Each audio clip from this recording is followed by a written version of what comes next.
بسم اللہ الرحمن الرحیم۔ السلام علیکم ورحمۃ اللہ وبرکاتہ۔ جب حضرت آدم علیہ السلام حابیل کی مصیبت میں بے قرار رہتے تھے، تب اللہ پاک نے حضرت جبرائیل علیہ السلام کو ان کی تسلی کے واسطے بھیجا۔ انہوں نے حضرت آدم علیہ السلام کو بحکم خداوندی بتایا کہ اللہ پاک انہیں ایک فرزند رشید عنایت کرے گا جس کی نسل سے پیغمبر پیدا ہوں گے۔ چنانچہ حابیل کے مرنے کے 5 سال کے بعد حضرت آدم علیہ السلام کے ہاں فرزند پیدا ہوا جس کا نام شیس رکھا۔ اس کا مطلب ہے اللہ کا دیا ہوا تحفہ۔ یہ نام رکھنے کی وجہ یہ ہے کہ حابیل کے قتل ہونے کے بعد اللہ پاک نے ان کو شیس عطا فرمایا۔ جب حضرت آدم علیہ السلام کی وفات کا وقت قریب آیا تو انہوں نے اپنے بیٹوں سے فرمایا، بیٹو میرا جنت کے پھل کھانے کو جی چاہ رہا ہے۔ وہ تلاش کے لیے نکل کھڑے ہوئے۔ انہیں سامنے سے فرشتے آتے ملے جن کے پاس حضرت آدم علیہ السلام کا کفن اور خوشبو تھی، اور ان کے پاس کلہاڑے اور ٹوکریاں بھی تھیں۔ انہوں نے کہا کہ آدم کے بیٹو تمہیں کس چیز کی تلاش ہے؟ انہوں نے کہا کہ ہمارے والد بیمار ہیں اور جنت کے میوے کھانے کی خواہش رکھتے ہیں۔ فرشتوں نے کہا کہ واپس چلے جاؤ، تمہارے والد فوت ہونے والے ہیں۔ اور جب فرشتے حضرت آدم علیہ السلام کی روح قبض کرنے کے لیے آئے تو حوا علیہ السلام نے انہیں دیکھ کر پہچان لیا۔ وہ حضرت آدم علیہ السلام سے چمٹ گئیں۔ حضرت آدم علیہ السلام نے فرمایا کہ مجھ سے الگ ہو جاؤ، پہلے بھی مجھے تمہارے ذریعے سے ہی مصیبت پہنچی تھی، مجھے میرے رب کے فرشتوں کے ساتھ دینے دو۔ فرشتوں نے ان کی روح قبض کی، غسل دیا، کفن پہنایا، خوشبو لگائی، آپ کی قبر کھودی اور لحد تیار کی۔ پھر انہوں نے حضرت آدم علیہ السلام کی نماز جنازہ ادا کی، پھر انہیں قبر میں رکھ کر اوپر سے مٹی ڈال دی۔ پھر کہا کہ آدم کے بیٹو تمہارے لیے یہی طریقہ ہے۔ بحوالہ مسند احمد۔ حضرت آدم علیہ السلام کہاں دفن ہوئے اس میں اختلاف ہے۔ مشہور ہے کہ انہیں ہندوستان کے پاس سری لنکا میں دفن کیا گیا۔ ایک قول یہ ہے کہ مکہ مکرمہ میں جبل ابی قبیس دفن کیا گیا۔ یہ بھی کہتے ہیں کہ حضرت نوح علیہ السلام نے طوفان کے موقع پر ان کی اور حضرت حوا کی میتوں کو ایک تابوت میں ڈال کر کشتی میں رکھ لیا تھا اور پھر طوفان کے بعد انہیں بیت المقدس میں دفن کر دیا۔ بحوالہ تاریخ تیرہ۔ حضرت آدم علیہ السلام نے اپنے بیٹوں کو وصیت کی کہ شیس علیہ السلام میرا قائم مقام رہے گا، تم سب اس کی فرما برداری کیجیو اور اس پر ایمان لائیو۔ سب نے اقرار کیا، اور پھر حضرت آدم علیہ السلام کی وفات کے بعد حضرت شیس علیہ السلام نے ان کے کام یعنی رشد و ہدایت اور تبلیغ کی ذمہ داری اٹھائی۔ حضرت شیس علیہ السلام کے زمانے میں بنی آدم 2 قسم کے تھے، بعض وہ جو نیکی طاعت کرتے تھے اور بعض قابیل کی اولاد کی تابعداری میں مشغول تھے۔ پھر حضرت شیس علیہ السلام کی نصیحت سے کچھ تو راہ راست پر آئے اور بعض بدستور نافرمانی میں قائم رہے۔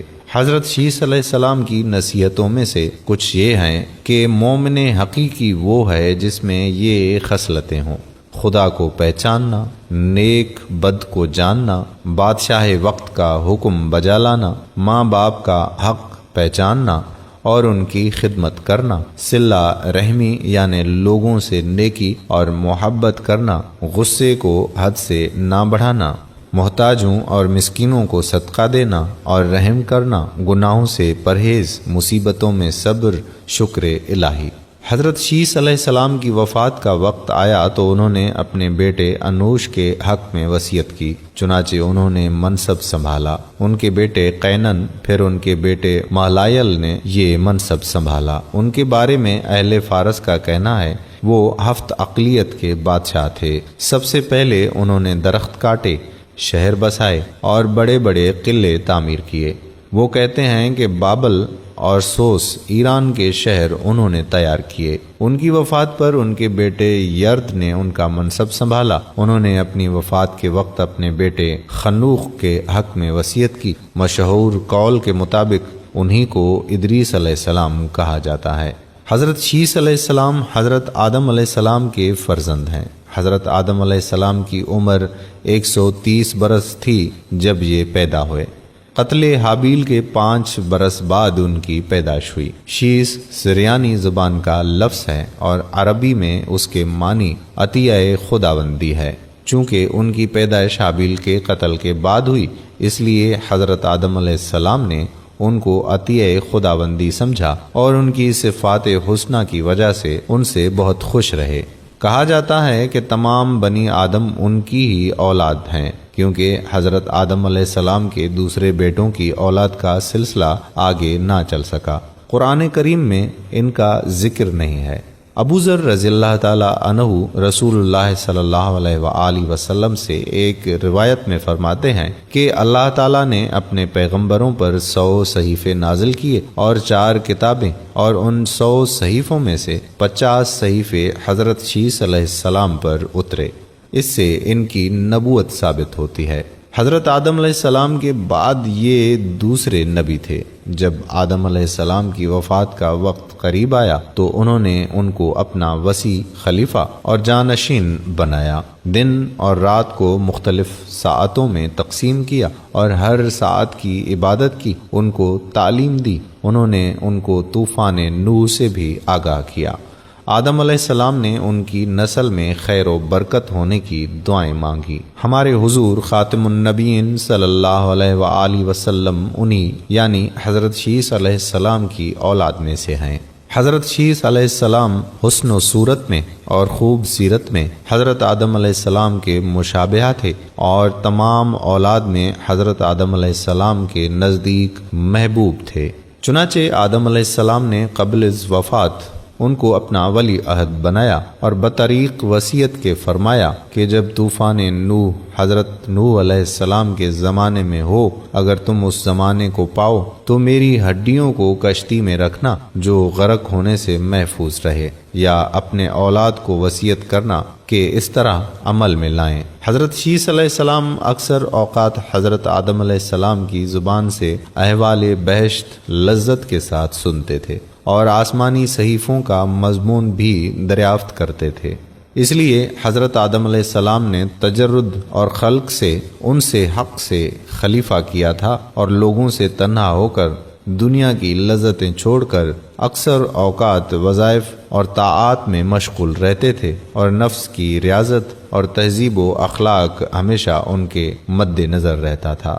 حضرت آدم علیہ السلام نے وفات سے قبل شیس علیہ السلام سے فرمایا کہ اے میرے بیٹے، تم میرے بعد میرے جانشین ہو، تم تقوی اختیار کرو، اور جب بھی اللہ تعالیٰ کا ذکر کرو تو اس کے ساتھ حضرت محمد صلی اللہ علیہ وآلہ وسلم کا نام ضرور لو، کیونکہ میں نے ان کا نام ساق عرش پر اس وقت لکھا ہوا دیکھا جبکہ میں روح اور مٹی کی درمیانی حالت میں تھا۔ پھر میں نے تمام آسمانوں کا چکر لگایا تو میں نے اس ہستی کی شان محبوبیت کا بارگاہ رب العزت میں یہ عالم دیکھا کہ آپ کا نام پاک محمد آدم علیہ السلام بھی اللہ کو اتنا پیارا ہے کہ میں نے آسمانوں میں کوئی ایسی جگہ نہیں دیکھی جہاں حضرت محمد صلی اللہ علیہ وآلہ وسلم کا نام نہ لکھا ہو۔ میرے رب نے مجھے جنت میں رکھا تو میں نے جنت میں کوئی محل، کوئی بالا خانہ، کوئی دریچہ ایسا نہ دیکھا کہ جس پر اس میں محمد صلی اللہ علیہ وآلہ وسلم تحریر نہ ہو۔ اے میرے بیٹے، میں نے نام محمد صلی اللہ علیہ وآلہ وسلم حوروں کے سینوں پر، فرشتوں کی آنکھوں کی پتلیوں میں، شجر توبہ کے پتوں اور سدرۃ المنتہا پر لکھا دیکھا ہے۔ تم بھی کثرت کے ساتھ ان کا ذکر کیا کرو، کیونکہ فرشتے بھی ہر وقت ان کا ذکر کرتے رہتے ہیں۔ جب حضرت شیس علیہ السلام کی موت کا وقت قریب آیا تو انہوں نے اپنے بیٹے انوش کو اپنا جانشین بنایا۔ انوش کے بعد قینان اس کے جانشین ہوئے۔ قینان کے بعد مہلائیل ان کے جانشین ہوئے۔ اہل فارس کا خیال ہے کہ مہلائیل تمام اولاد آدم کا بادشاہ تھا۔ اس نے مختلف شہروں سے دور جا کر کئی قلعے تعمیر کیے۔ بابل اور سوس اقصی کو بھی اس نے بسایا۔ اس نے اپنے لیے ایک شاندار تاج بھی بنوایا۔ اسے پہن کر وہ تخت حکومت پر بیٹھتا اور رایا کو بھی احکام دیتا۔ اس نے 40 سال حکومت کی۔ اس کے مرنے کے بعد اس کا فرزند یارد اس کا جانشین ہوا۔ اور اس کے بعد اخنوخ اس کا فرزند اس کی حکومت کا وارث ہوا۔ اخنوخ ہی ادریس علیہ السلام کے لقب سے مشہور ہوئے اور حضرت شیس علیہ السلام کے بعد نبوت سے سرفراز ہوئے۔ حضرت شیس علیہ السلام کا مزار 3 جگہ موجود ہے۔ ان تینوں میں سے حضرت شیس علیہ السلام کس میں مدفون ہیں یہ اللہ تعالیٰ ہی بہتر جانتا ہے۔ نمبر 1، آپ کا مزار شام کے علاقہ غزہ میں ہے۔ نمبر 2، آپ کا مزار عراق کے شہر موصل میں۔ نمبر 3، آپ کا مزار ایودھیا میں بھی واقع ہے۔